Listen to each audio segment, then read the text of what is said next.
back over to our list here. Blank your investments in many stocks until you become an expert. Blank, blank are an excellent way to do this. This is diversify your investments in many stocks until you become an expert. 5 is the word allocate. 4 is the word, or 6 is the word diversify. What's the difference between those two? Allocate and diversify. Why 2 words? Allocate is to separate into 3 kinds of investments: mutual funds or stocks, bonds, and cash. That's allocation. But inside those groups of stocks, you need to diversify. You should never buy one stock. You should probably invest in 7 or 8 different stocks, because if one wipes out, you have the other ones to kind of keep you careful. Mutual funds are an excellent way to do this. You can invest in individual stocks, but much better for you to be doing mutual funds. Next point here, number 7. I want you to track an imaginary portfolio. If you don't have money, if you only got $100 to get started with and $25 a month, I'm going to ask you to turn on your awareness a little bit more by doing what I call an investment challenge. And I'm going to ask you to select 3 kinds of investments: the money market account, some stocks, some specific stocks, and some mutual funds, and to pretend like you got $100,000. Just make it up out of the air. If I had $100,000, where would I put it? Because one of these days you will, won't you?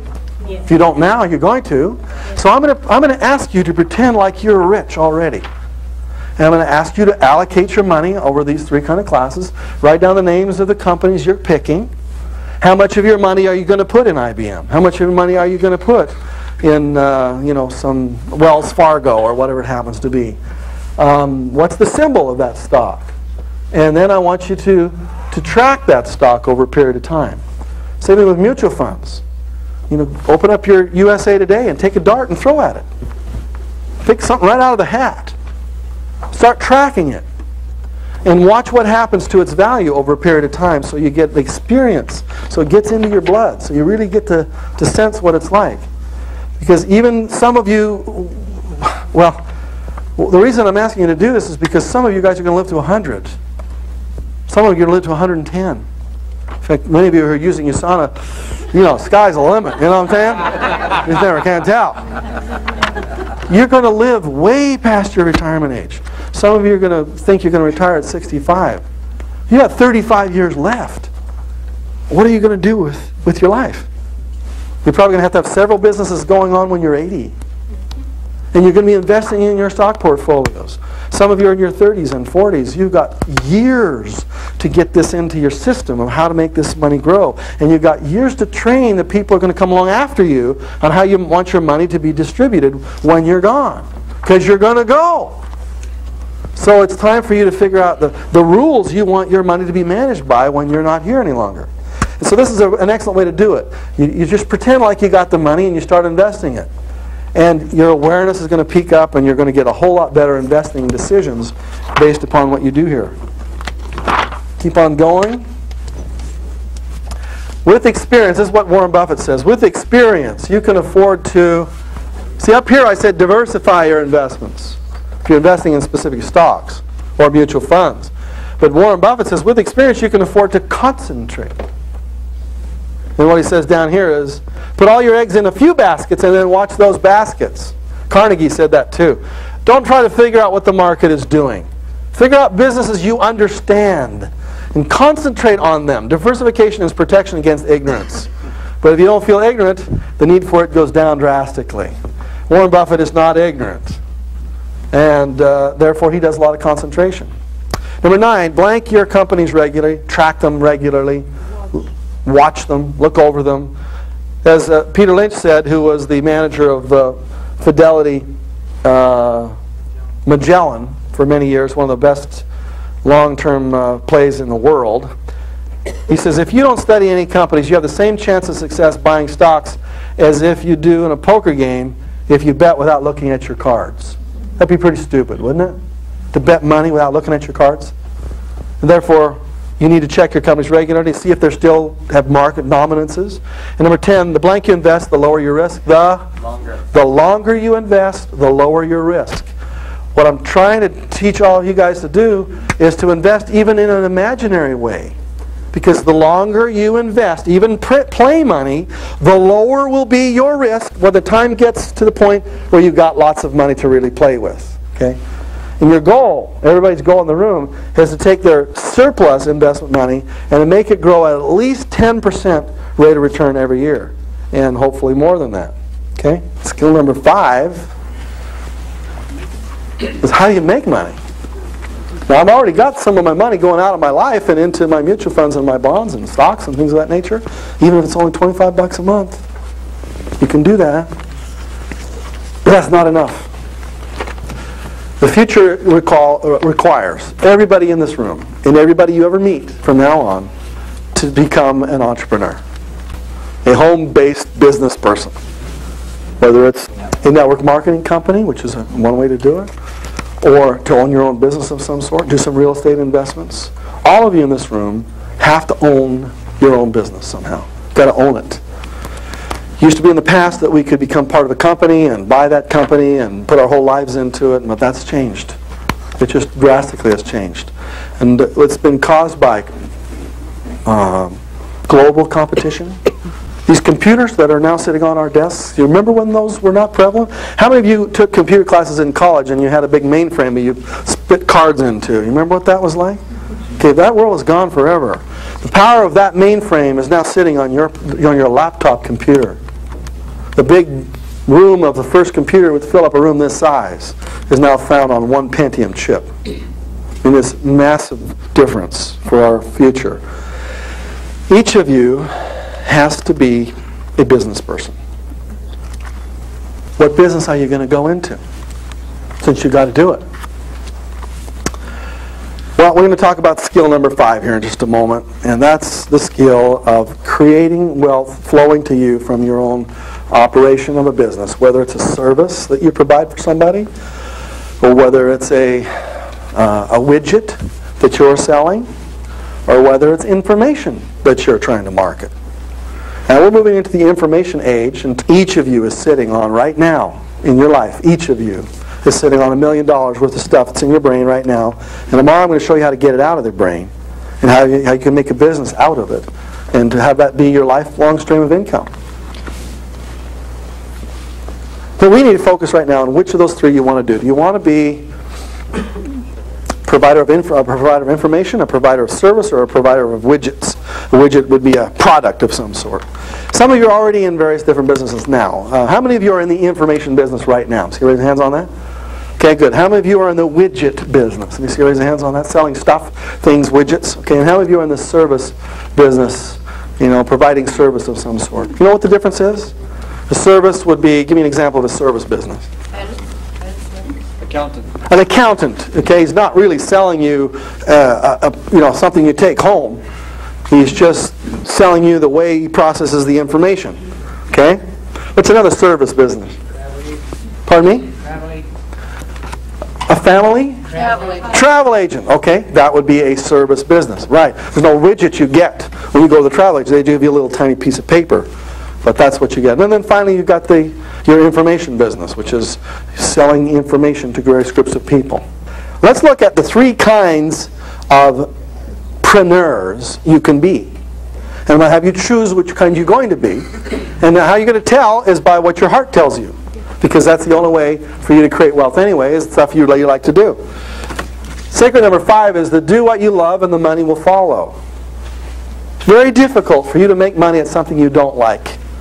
Because when you wake up in the morning to go to that quote-unquote job, even if you own that job, if you're a business person, you own it, it's difficult for you to get up the energy that it takes to go to that particular place and do your thing if you don't really love it. Did I have to have too much, do I have to work myself up to come here and talk to you today? Can you sense that I kind of like this stuff?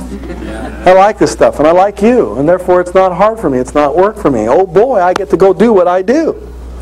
See, that's what's fun. That's my candy. You are my candy. You're it. What a lucky guy I am. So when you go to do your thing, is it candy to you or is it vegetables? Should be vegetables, I know. Okay. So it all goes with what your heart is. Now, three ways, three kinds of preneurs. One's an intrapreneur, one's an entrepreneur, and one would be an infopreneur. Differences between those three. An intrapreneur is a person who works in a company but figures out a way for part of that company's profits to flow to them. Now, many of you would work at a stock issuing company, and you'd get what we would call options, right? Be able to buy percentage of the shares of that company just by working there or getting an option on it. That's a real part of what we call it being an intrapreneur. You're in the company, but you're becoming an owner of it somehow. And as the future unfolds, we don't have models for this really too much these days.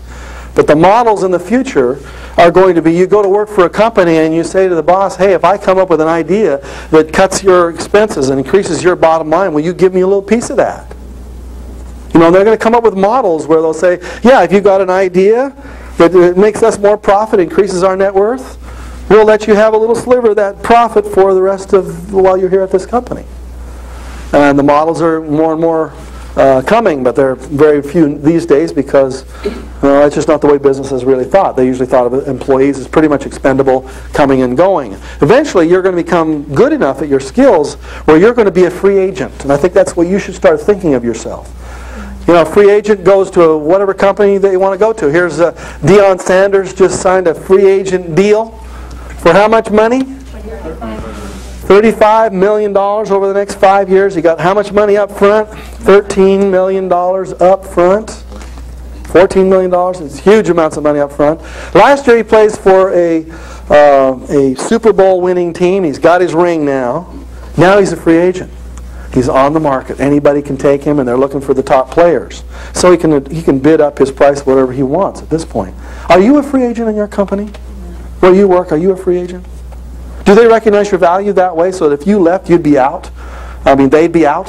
If you left, would there be a big hole in your company? Or would it be like most people, put your hand in a bucket of water, when you pull it out, it just looks like it's just the company went along right along without you. There's some companies that you need to create yourself as an indispensable part of that company.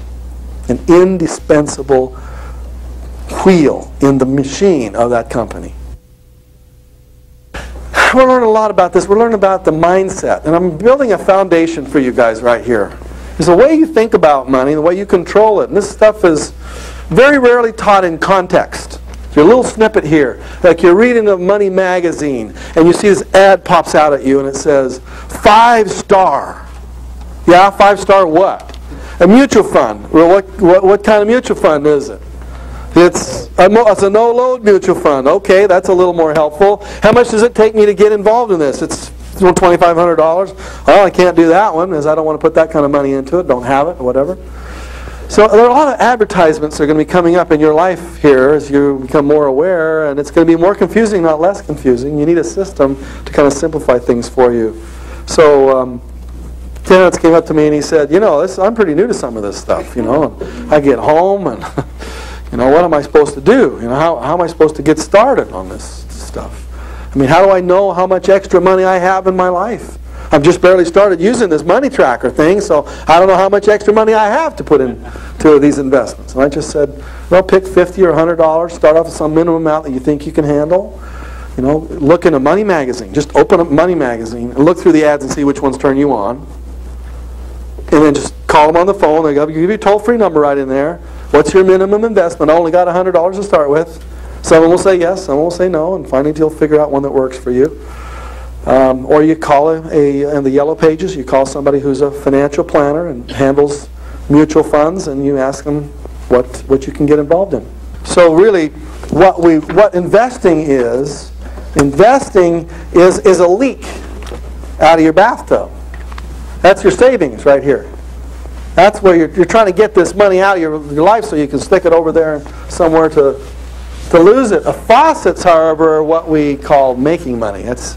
being an entrepreneur. I've got to turn a faucet on so that I can have more money to flow into my investments. Now let's just see a bigger picture of the way the money flows.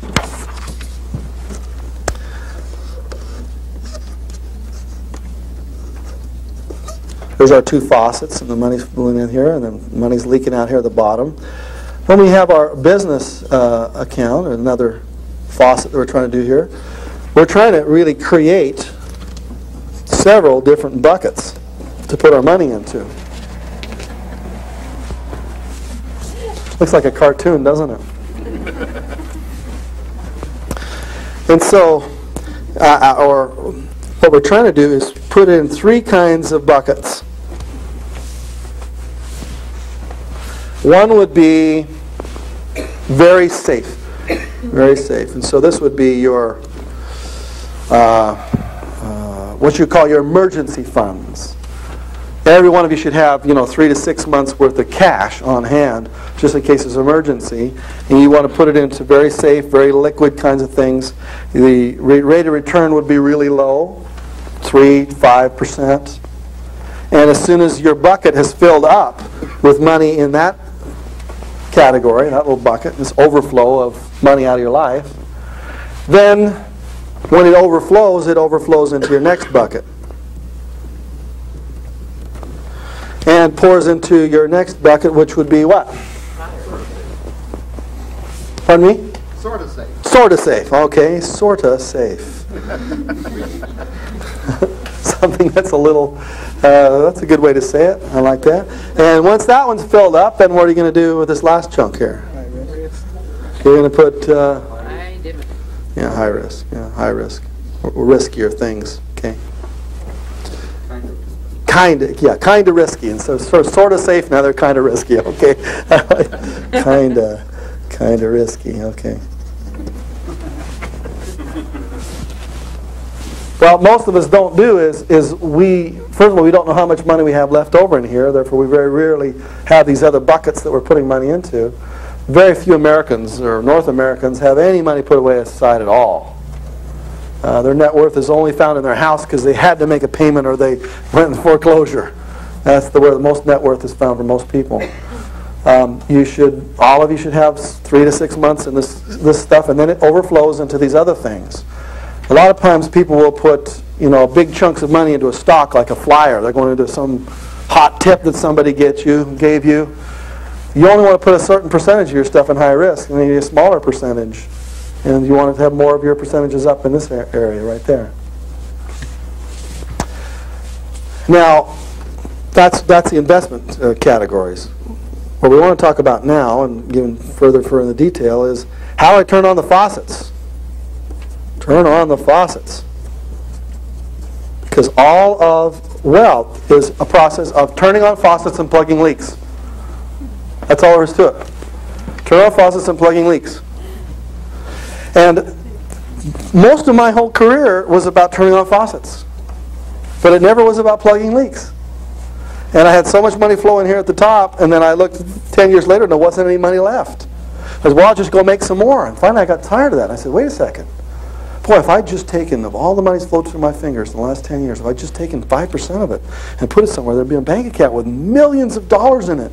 Couldn't I have got by on less than, on 95%? Could I have got by on 90%? Yeah. Well, my attitude was just, spend it. Let's have fun. Life's to be lived, right? That's a very selfish attitude because money is to be shared. And so the turning on the faucets, the reason I want you to do this plugging the leaks first stuff is because if you don't have a system for controlling the money that flows into your life, you are out of control. You're going to crash and burn. For instance, if a guy comes up to me and says, I want to be a real estate rich investor, teach me how to do that, Bob. I want a 100-unit apartment building. I said, do you balance your checkbook? No, I want to get rich so I don't have to do that kind of thing. Does the apartment building have a checkbook attached to it? Yeah. Does it have 100 times more money flowing into it that's flowing into your life? Yeah. If you can't balance your little checkbook, what's going to happen when I give you a big checkbook? You're going to go belly up real quickly. because you don't have a system to control it. So whether you have $1,000 a month coming into your life, or whether you have $100,000 a month through your life, it's the same thing. It's the same system. It flows the exact same way. It's just the numbers are a little bit smaller. You know, $1,000 comes in from my job. I pay my leaks. I have a little bit that spills over here to go toward my savings. Pretty soon a little bit leaks over there to go towards my moderate investments. Pretty soon a little leaks over there to go to my risky investments. Whether it might be $10 a month, you know, because it's the same thing. So if your money flows the same when you hit the big time, and you want to have the same kind of percentages keep flowing, and then your prosperity just keeps growing like that. So plugging the leaks is one of the most critical skills. Unfortunately, it's not enough, is it? Because many of you are pretty good at plugging leaks. You're into budgeting and taking the pennies and all that kind of thing. That's not enough by itself. You have to know how to turn on the faucets. And you can be one of three people. You can be an intrapreneur, as we were talking about earlier. You can be an entrepreneur, which is a person who does widgets. Or you can be an infopreneur, a person that markets information. A person, how many of you are involved in USANA again here in the room? Let's just see, okay, so you guys are intrapreneurs, aren't you? You're an intrapreneur. You are linked with a company called USANA. And that company sells a product, delivers a product. And yet you receive profits from that, don't you? You've got a stream of income that flows to you because you're an independent distributor of that company. You are an entrepreneur inside a company called USANA. You're an intrapreneur. Somebody came up to me just a minute ago and said that 3M has a program where you can spend a certain amount of time every day on your project. And 3M will even, according to him, fund some of the projects as long as they end up with pieces of the profits that come from the deals that are created out of 3M. So a lot of companies are now moving towards that kind of a model because that's the way the future is going. The future is everybody's controlling their own money. They're all entrepreneurs. So key is, I got to find something I love to do. If you don't love to do it, then find something you do love to do. How do you find out what you love to do? We'll take a little sidetrack on a concept I call purpose. For many people who've never heard me talk about this before, it's really kind of a revelation. It was to me. I remember the first time I lost a lot of money. It's 1986. Almost 10 years ago. It'll be 10 years ago in February, this coming February the 13th. I was working at about 3 o'clock in the afternoon. That's when it happened. And I was doing extremely well. The people were sending me lots of money. I was on a royalty relationship with a lot of companies that were marketing my products. They were sending me anywhere from $50,000 to $100,000 a month. And I just get a check every Tuesday. And I didn't even have to show up at the seminars. They just sent me the money. This was good. This was good. This was very good. I enjoyed it. The money just flowed in. I didn't take care of it. Doggone, I just wish I could go back 15 years ago. Start that thing all over again. Be a different 15 years for me. Well, in 1986, a few things happened. A couple of competitors came out, started selling nothing down real estate seminars on the TV. Many of them are still on the TV. They're all my graduates, people that worked for me. Basically, literally lifted those ideas, and some of them were literally stolen almost word for word. And they started marketing these concepts on TV. Well, I wanted to do them in seminar format. So the market moved one direction. I did decide to move with it. And about $50 million later, they had that business, and I didn't have much business in terms of my seminars any longer. Well, that's okay. I got lots of money. I don't have to worry about that. So little by little pieces of it, I didn't follow the market, and I kind of lost that whole industry. I kind of went off in a different direction. We still had lots of money, though, and put a lot of it into a big, beautiful cabin in Provo, Utah, up the canyon, Sundance Ski Resort, right next to Robert Redford's big place up there. Put about $2 million in cash into this beautiful cabin. Been offered $3 million for it by some foreigner coming through. It was the most beautiful piece of real estate you've ever seen in your life. Gorgeous property. $250,000 worth of furnishings inside. I've played all the want stuff before, let me tell you. I'm speaking from experience. That afternoon at 3 o'clock in the afternoon, my wife called, or actually the ski patrols called from the ski resort, where my wife had gone that afternoon to bake a cake for our anniversary. She took our little boy with her, Aaron. And I'd stayed behind to finish up the challenge, the book The Challenge. That afternoon was a wonderful afternoon. I was going into all kinds of details on this book. I loved to write, so I stayed back and was going to bring the other kids up later. Got a call from the ski patrol. You better come to the cabin. There's been a problem. And I rushed up the canyon. It snowed that day about 40 inches. And so there was a lot of snow on the ground, lots of danger in the air. Ski patrol was there to take me up the canyon to where the cabin had been. And as I pulled up there, find my wife wrapped in blankets in shock because she had walked out towards where the cabin was and had seen it just really decimated in front of her. As you can see, avalanche that had come through it had really just wiped it out. And she'd walked out into the snow, and it's the snow after an avalanche is like soft, powdery stuff. You sink right up to your neck, it's like quicksand. And she'd swum around in it, finally got herself out. And bottom line, it was a very wake-up call to life, frankly. We watched in an instant a $3 million asset be destroyed. We ran down the cabin, or I ran down from the cabin to the home to check on our insurance, and found out we were not insured in the case of an act of God. It's a strange way to put it, isn't it? And eventually there were some insurance funds that did come through after a long legal battle. But at that moment, we literally had watched a huge chunk of our net worth go up in smoke. And it was attached to certain bank loans that we had done to buy some properties that my intuition told me not to buy. And within 6 months, and in $10 million net worth, was $3 million underwater. I was a millionaire in the wrong direction. And so there are a lot of things we'll be talking about even later on this afternoon about protection, how you protect your assets, come from some real poignant experiences here. Bottom line was my creditors now decided that they wanted their money quicker than I could pay it. And one of those was my bank, with whom I had borrowed about $1,750,000, and he wanted it immediately. And since there's no insurance, he thinks, and I thought too, and since the business wasn't doing as well as it had done in years past, they called their loans, which means that they took all the assets. Everything I had my name involved in, signed by the leases and signed by the collateral agreement, my Simon & Schuster royalties, and all streams of income flowed right straight to my bank, and they literally cut us off with nothing. It was a very awakening experience. It wiped us out, pretty much. I decided I didn't want to declare bankruptcy, and therefore fought that for many, many years, paid off lots of debts, $100,000 here, $10,000 there, $15,000 here.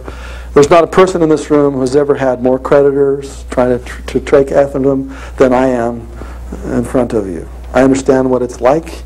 If you've ever been behind in any payment, I understand exactly what that's like, because I've experienced that personally and deeply. I also followed intuition, and intuition was, no, you're not going to declare bankruptcy. I'm not saying that's a bad thing to do. I'm saying at that time, my intuition said, no, you're going to pay this back. And so I had to figure out a way to pay it back, piece by piece by piece. I remember coming down here to California and leasing a home on the lake out in Fairbanks Ranch with literally nothing, and having a reputation of lots of wealth, the guru of all this stuff. Well, the guru had gone in the tank. It was very embarrassing and extremely, extremely difficult to live through. It was the hardest thing I've ever done in my entire life. And the best thing that ever happened to me, in the strangest way. They always are, aren't they? It's no fun to be in them, though. Life is a roller coaster, isn't it?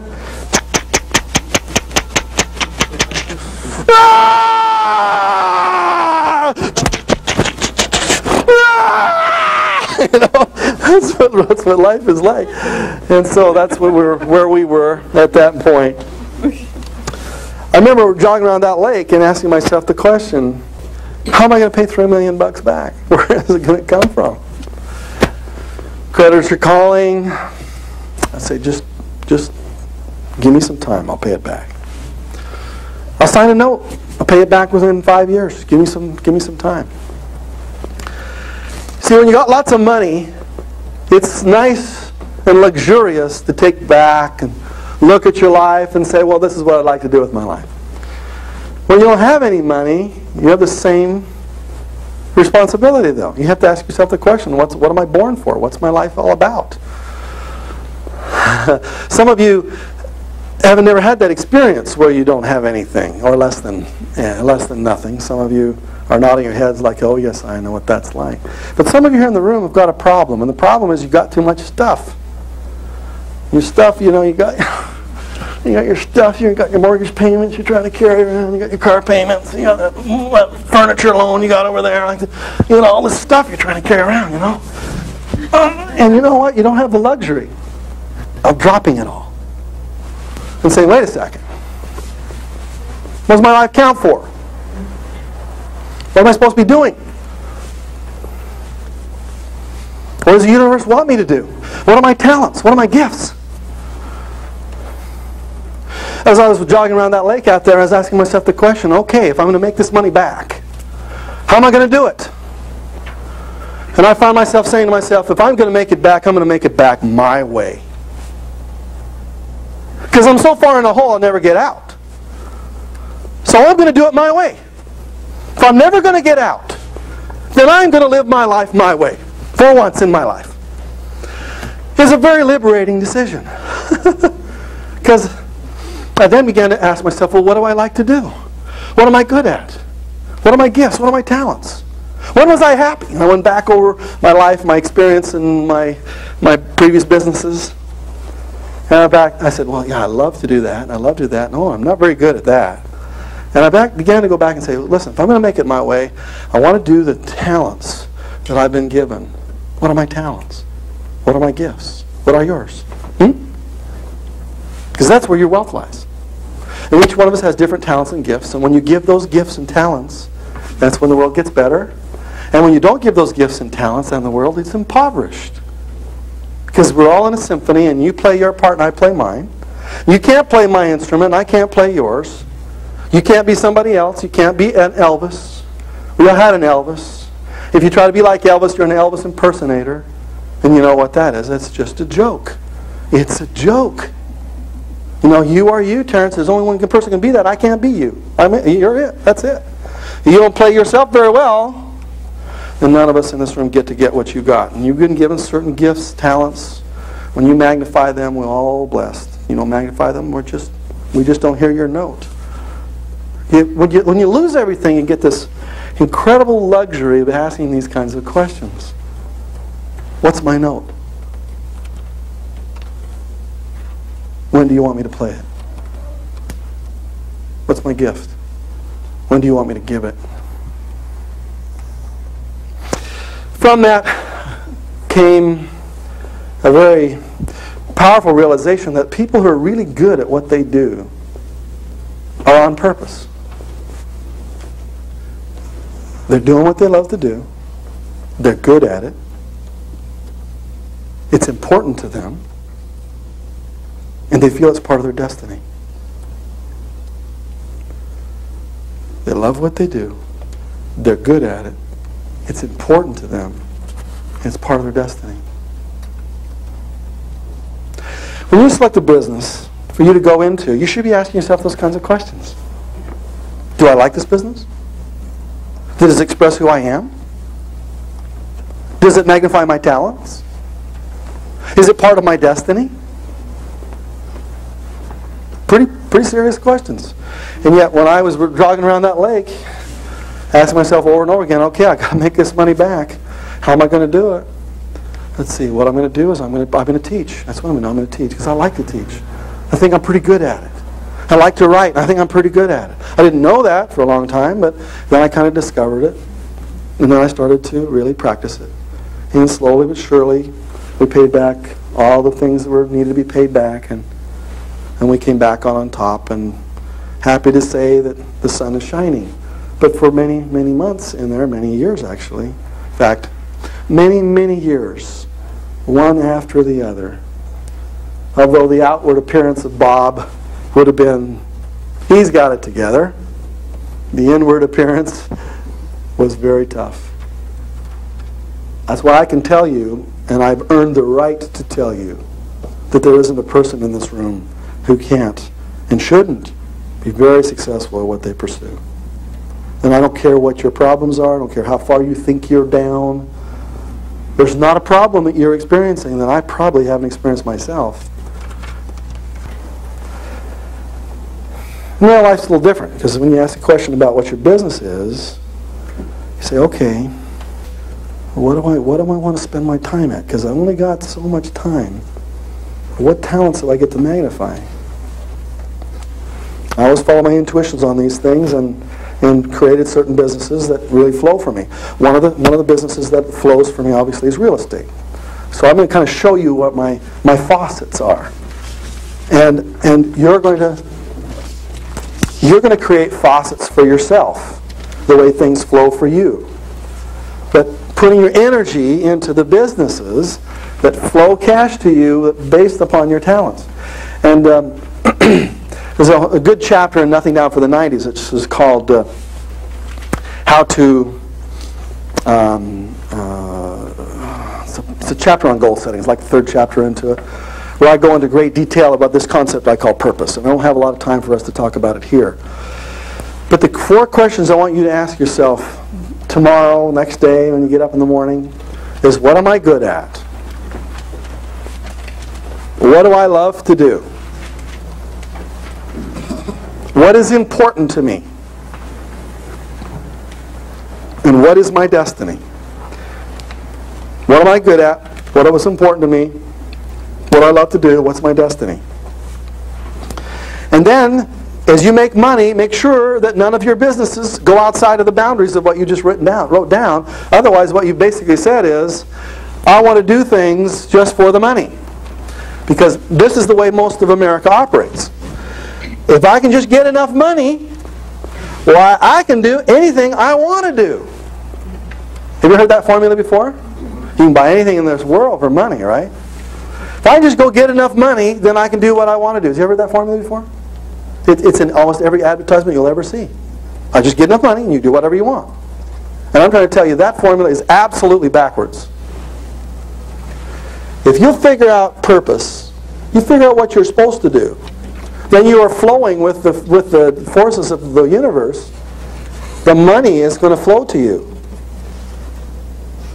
If you don't figure out what purpose is, the money is not going to flow to you because you will not want to do it. There's going to be a part of your soul that's going to be dying as a process. And you say, this is not what I was born to do. You have to get up in the morning and go do that to get the money, and you're going to feel like a prostitute because it's not what you want to do. It's not what you were born to do. It's not where your life flows. So, purpose is, well, you watch TV. If you want to see somebody on purpose, watch TV and you watch the different people being interviewed. You can tell the ones who are on purpose. Oh, I love to do what I do. I mean, this is so much fun. Yeah, we're doing this and we're doing that. And don't tell anybody, but I would do this for free. You hear that a lot. You can see the people who are really like, they are on purpose. They're doing what they love to do. For me, it's teaching. I don't know what your purpose is. For me, I have 3 basic funnels that flow into my life. And one of them, obviously, is the real estate funnel.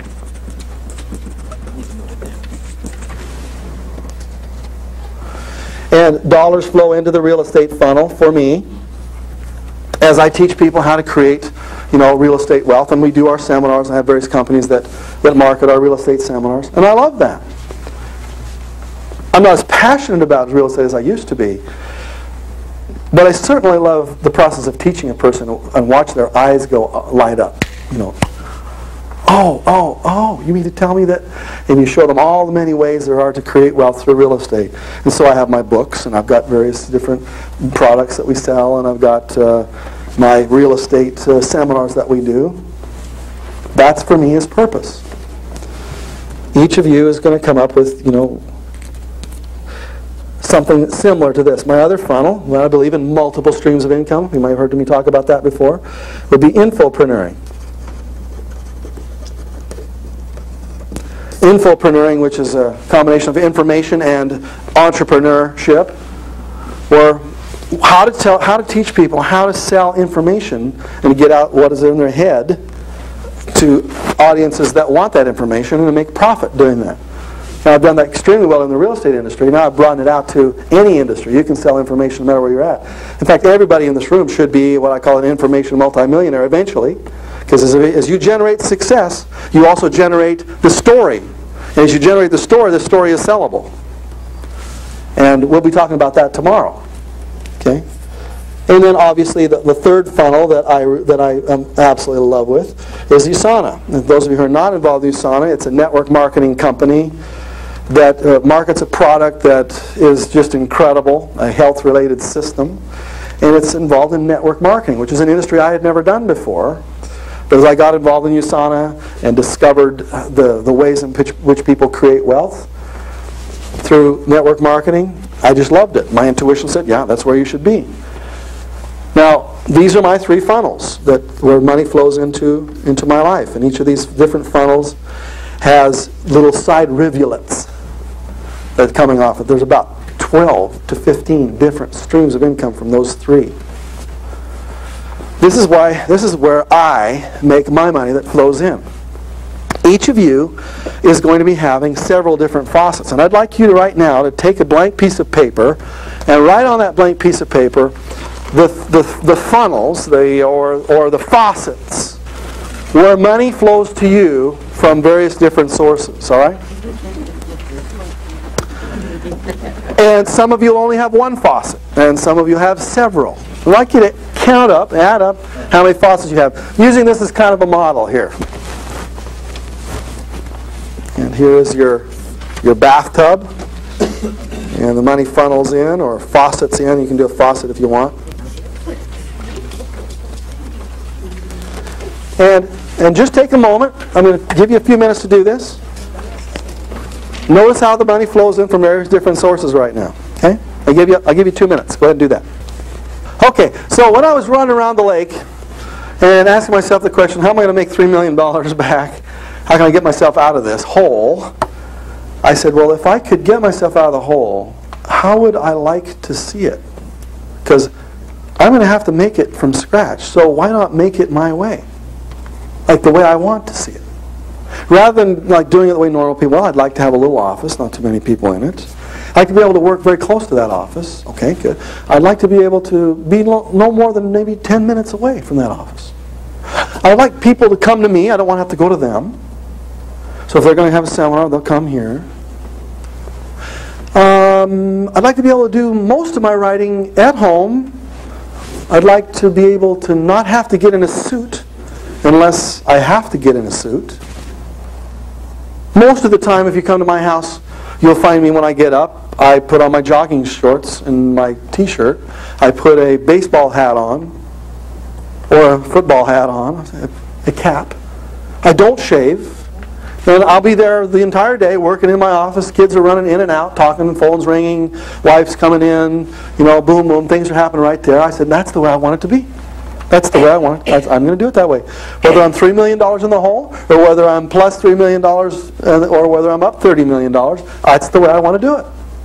So why should I go start off and do it the way you're supposed to do it?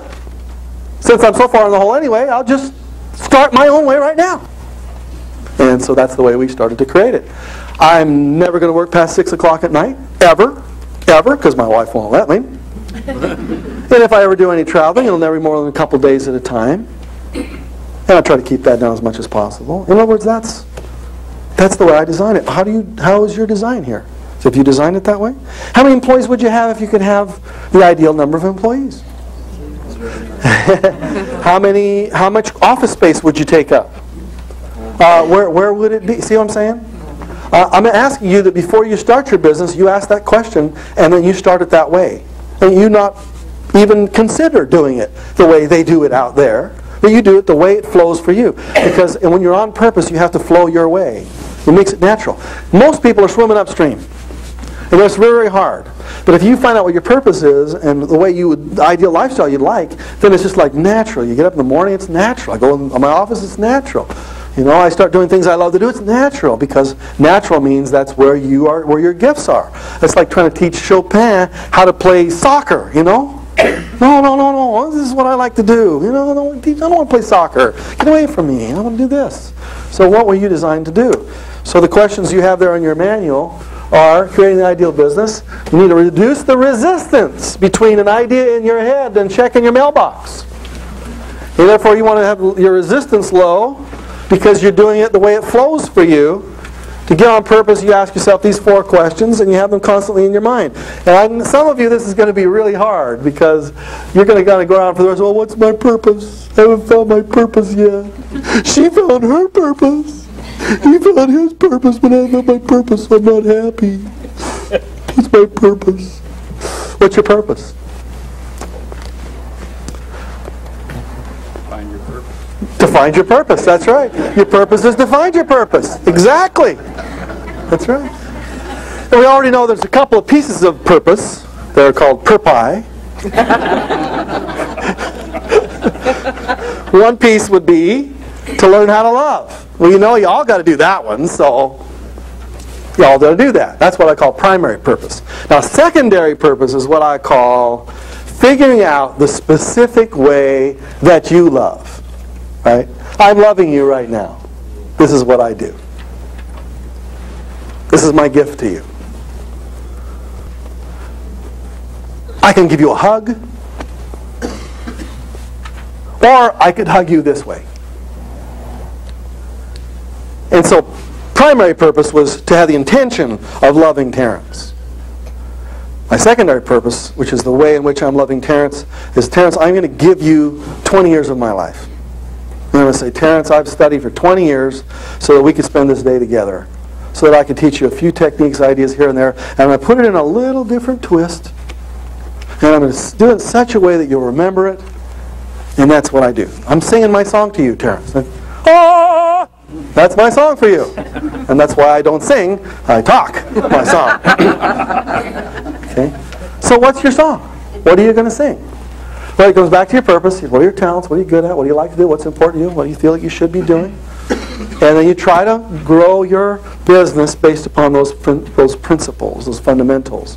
So when you get up and do your business, you're doing it because it's part of your expression, you know. This is the note I get to play in life. And then the second decision should be to find an ideal lifestyle and then choose your business. Figure out how you want to live first, and then make a decision to live that way, and then make the business conform to that, rather than having a business and making your lifestyle conform to that. Because most people who are going to work today on the freeways are conforming themselves to life rather than having life conform to them. Let the business come to you, not you to the business. Become a preeminent expert in your field, because that's going to be required of you if you're an entrepreneur. You'll always have to be learning and studying. Ride a train that's on the wax, not on the wane. Whatever business you choose, whether information, widgets, or services you choose, if those 3 of those things, if they're heading in the tank, if the long-term trend is the baby boomers don't want it, then certainly, for heaven's sakes, get out of that business as quick as possible. Because it's on the wane. You're swimming upstream instead of flowing with the current. Don't be first, don't be last, be a copycat. Watch who's making it. Watch the people who climb the cliffs. Figure out the secret routes to the top of the mountain and follow where they go. You know, it's pretty dangerous to be climbing cliffs yourself until somebody's figured it out. No se habla employees. That means I don't speak employees in Spanish. It's no se habla español, no se habla employees. In other words, try to have it as few employees as possible, because employees are being reclassified from assets into liabilities. Employees reduce flexibility, they reduce profit, they reduce free time, they increase hassle, they increase customer and employer liability, and they increase management headache. And is there any doubt about how I feel about employees? Okay. One more time, will be a little more clear for you here. Employees are death. You got to keep your costs down as much as possible. When you think about it, you ask yourself, what's your profit margin? Well, profit margin, say 20%. Okay, 20% profit margin. All right, good. How much is it going to cost for you to add that extra secretary, for instance? Well, it's going to be $2,000 a month. All right, then how many dollars did you have to bring in the door to be able to afford that one person? You have to bring $10,000 in the door to be able to afford that one person. Is it easy for you to bring bucks in the door? Can you make $10,000 that easily? If you can't, you got to ask yourself the question, do I need this person? Or would I rather just have no person, therefore I don't have to have the $10,000 worth of income. I just have enough income to be able to support myself. And I know this is a pretty dim view. It certainly isn't going to be any General Motors coming out of this building, or this room here today. I think businesses should be small, should be lean and mean for the future, and therefore that's why I'm recommending this. Constantly simplify, reduce the number of moving parts, maintenance, management time, hassle, inventory, equipment, employees, etc. Constantly reduce your costs. Make yourself obsolete, which means if you don't make yourself obsolete, somebody else will. Your competitor is going to wipe you out. So you have to be constantly reinventing yourself. Constantly changing the way you do business to meet what the future is going to look like. Because if you don't, you're going to be reinvented right out of your career. Okay, those are kind of some guidelines that you'll be doing if you're going to be an entrepreneur. All right? I'm just trying to point out here that you've got to be an entrepreneur. Everyone in this room has got to be taking matters into their own hands, period. Now, the piece I want to add now is if I had done the things that I'm going to tell you now before I had done the making of the money, we wouldn't have had so difficult a time in the last 9 years. I'm just going to tell you really flat out that your money's in danger. And you've got to learn how to protect it and shield it.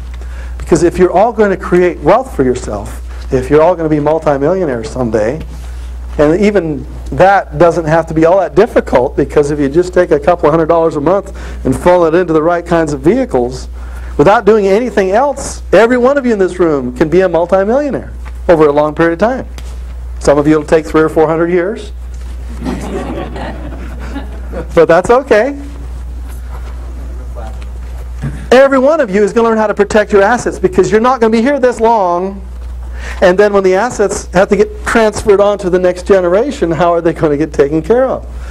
My sister had a very unfortunate thing happen to her. She just had her brand new little baby, her 7th baby, and her 7th. And her husband, who was 42 or 43, got a tumor in the brain, and before long he was gone. So she has 7 little babies to take care of, and a husband that's out of the picture. And Homer was his name. Homer was extremely smart. He had set it up, put it into various trusts that were impenetrable, trusts where they couldn't get to the money.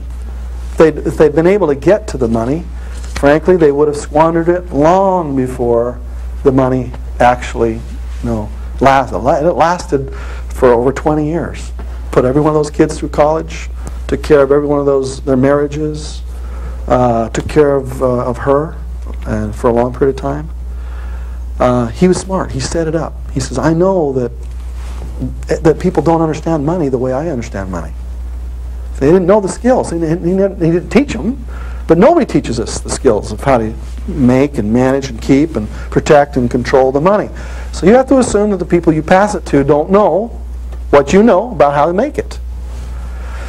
So we want to put around you a shield, a very powerful shield to protect your assets. In the 60s and the 70s, you could have assets in your name. You could go down to the county courthouse and look up the assets that where your name was attached. The real estate, the car loans, all that stuff. These are the 90s, folks, and you have to live by totally different rules. And the subject of our discussion here in the next few minutes is how to live like a millionaire but be worth nothing on paper. To be a pauper on paper. Well, let's get to the point of creating the shield around our assets so that nobody ever takes them away from us.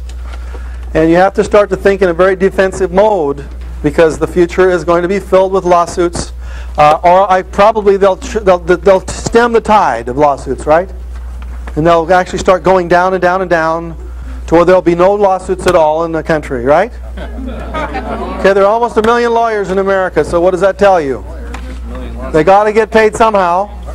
Now, my lawyers have been maligned for a lot. I'm not here to malign my lawyers. I have good lawyers myself. I love my lawyers. They're wonderful. They keep me protected.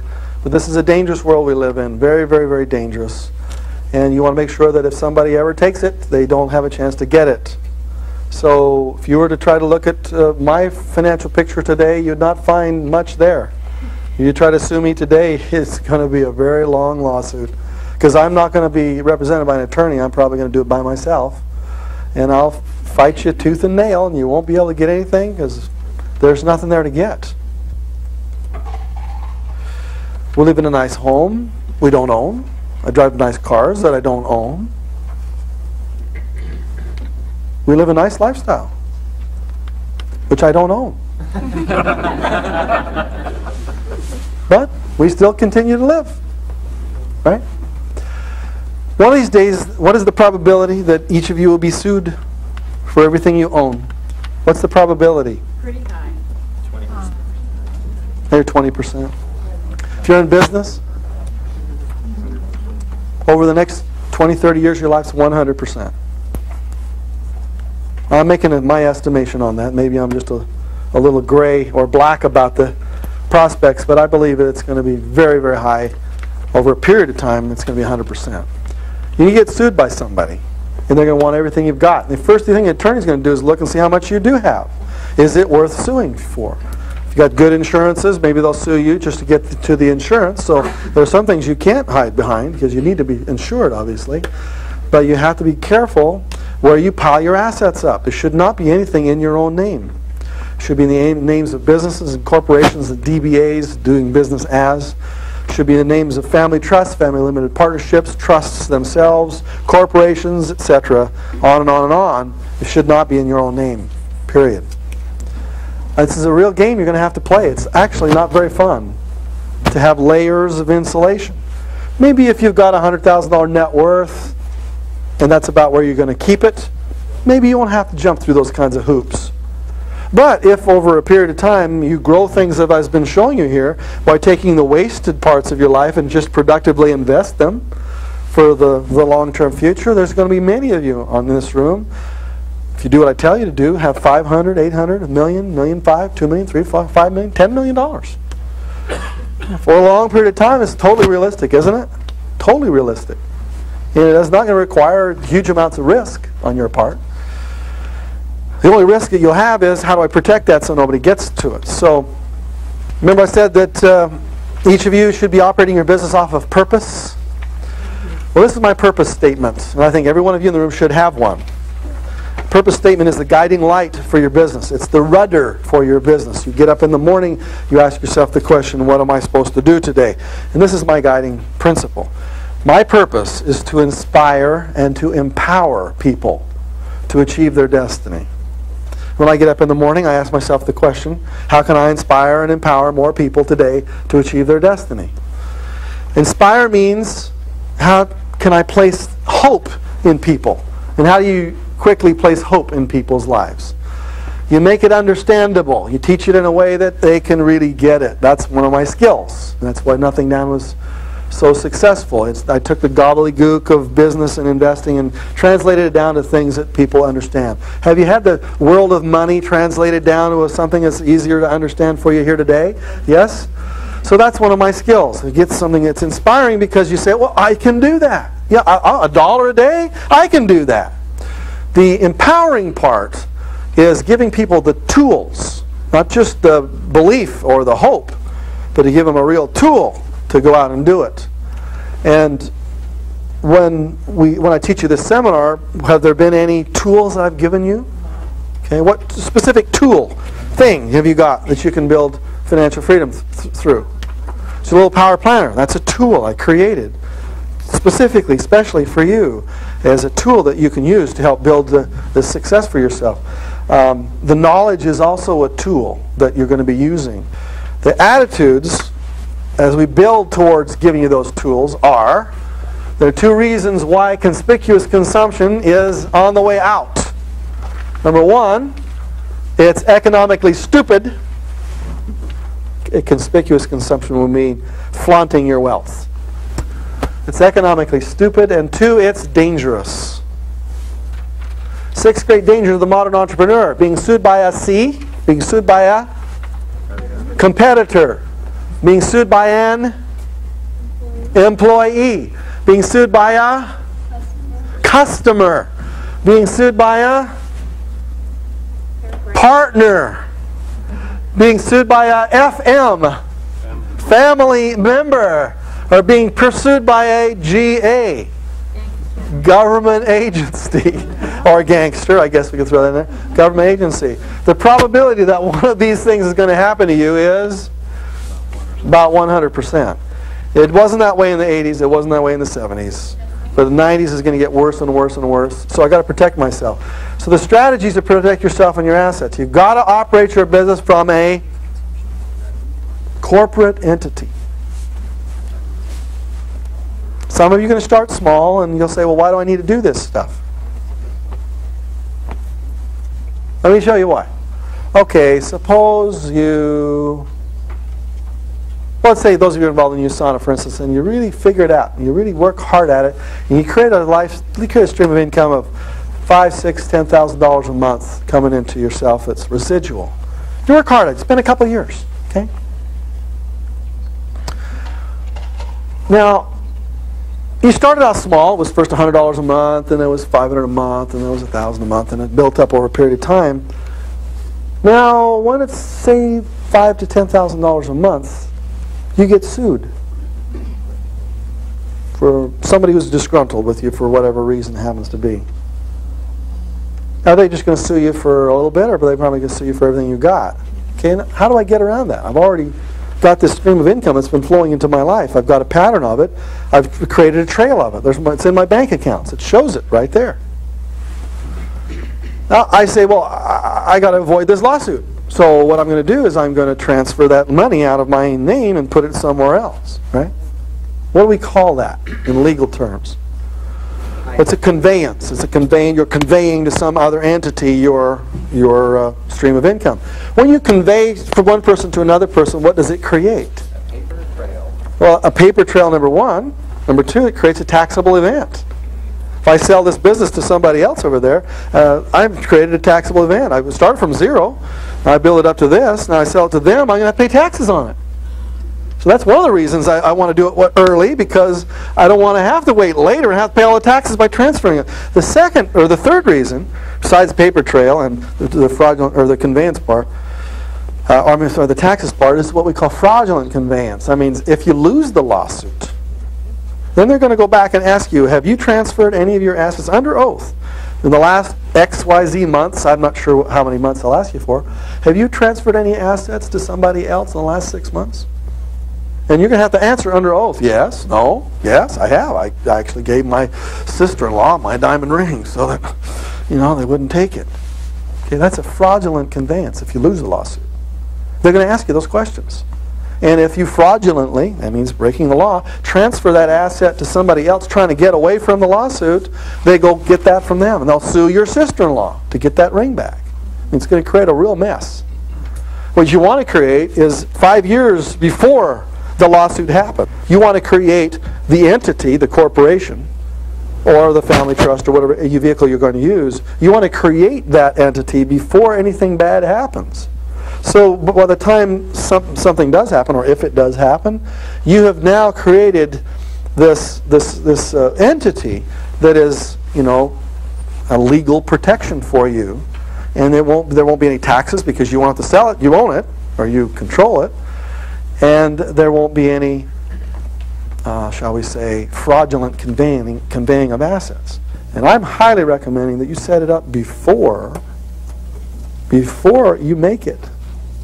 Because if you're all going to make it, you're going to create a stream of income, and you need to build it from the very beginning. I certainly wish I had done that for myself.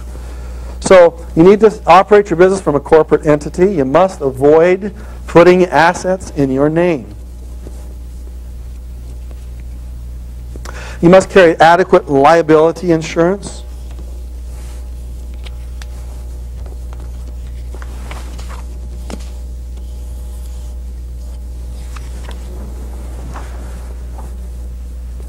Money rules.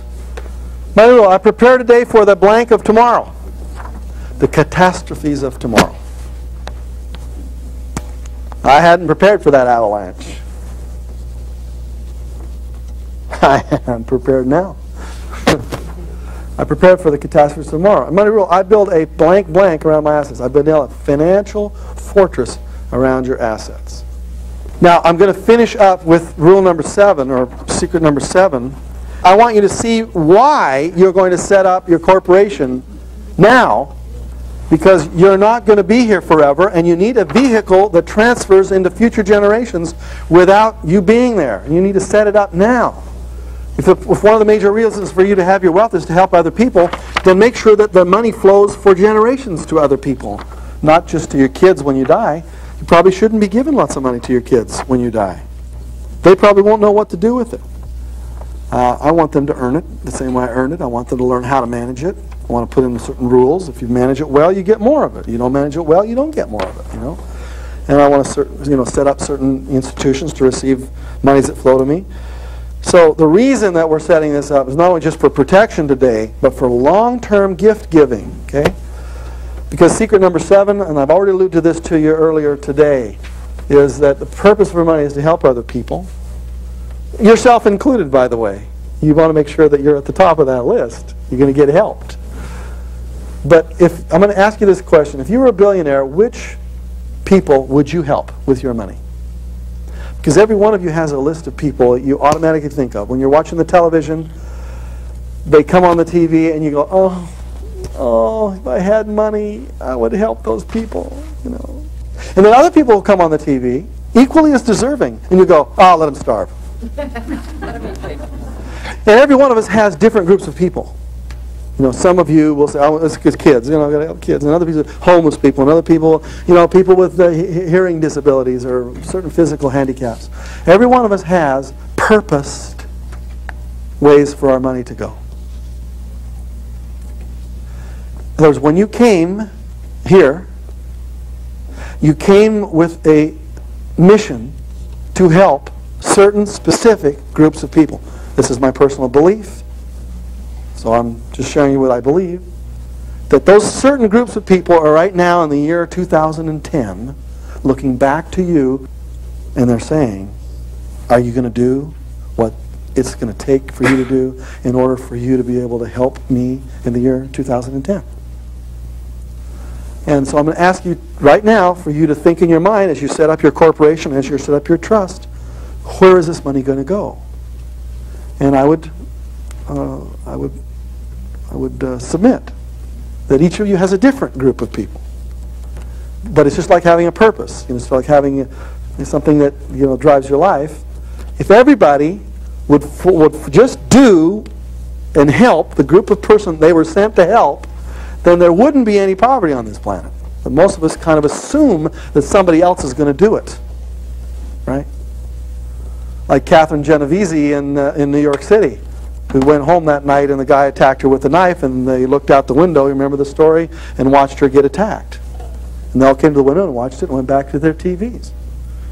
She screamed again. They came to the windows again, watched her down there. He stabbed her again. They went back to their TVs. She screamed again. They came to the windows a third time and watched her get stabbed and went back to their televisions. And then they wrote an article about how cold New York was. It has nothing to do with how cold New York is. It has everything to do with the assumptions people make and what they call pluralistic ignorance. They came to the window, they looked across the hall, they saw other people's faces and assumed that they had called and went back to their TV. I'm going to ask you to assume that nobody has called and that you are personally responsible for the people you were sent to help. Personally responsible. And if it starts with $10, then help them with $10. Go out and find somebody you can help and really get it done. And assume that no one else will do a doggone thing unless you do it. Personally responsible. And that the money that flows to you, I promise you, I guarantee you, that if you set that as an attitude, the universe will flow the funds to you.